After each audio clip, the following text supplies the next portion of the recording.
ನಮಸ್ತೆ ಟಿವಿ 20 ಕನ್ನಡ ವಾಹಿನಿಗೆ ಸ್ವಾಗತ. ಹೋಟೆಲ್ ಆನಂದ ಭವನ ಮಾಲೀಕರು ಆದ ಭರತ್ ಶೆಟ್ಟಿ ಹಾಗೂ ಶಂಕರ್ ಕುರ್ನಿ ಯುವ ಉದ್ಯಮಿ, ಸಿಂಚನ ಕಂಪ್ಯೂಟರ್ ಸೆಂಟರ್ ಹುಕ್ಕೇರಿ ಮತ್ತು ಸುನಿಲ್ ಶೆರಿ ಯುವ ಉದ್ಯಮಿ ಇವರ ಸಂಯೋಜನೆಯಲ್ಲಿ ಹುಕ್ಕೇರಿ ತಾಲೂಕಿನ ಗೊಡಗೇರಿ ಗ್ರಾಮದಲ್ಲಿ ಕರಾವಳಿ ಗಂಡುಕಲೆ ಯಕ್ಷಗಾನ ಪ್ರದರ್ಶನ ನಡೆಯಿತು. ಗೊಡಗೇರಿ ಸಮಸ್ತ ಜನ ಕುತೂಹಲದಿಂದ ವೀಕ್ಷಣೆ ಮಾಡಿದರು.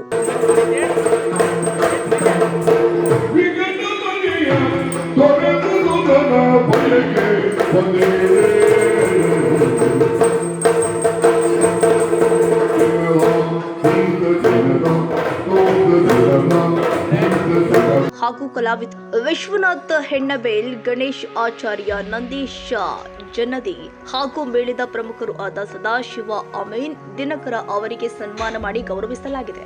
ಹಾಗೂ ಎಲ್ಲ ಕಲಾವಿದರು ಬಹಳ ಸೌಜನ್ಯದಿಂದ ಕಾರ್ಯಕ್ರಮ ಮಾಡಿದ್ರು. ಗೊಡಗೇರಿ ಜನತೆ ಈ ಸ್ಥಳದಲ್ಲಿ ವರ್ಷ ಹೀಗೆ ಕಾರ್ಯಕ್ರಮ ಮಾಡಲಿ ಅಂತ ಆಶಿಸಿದರು.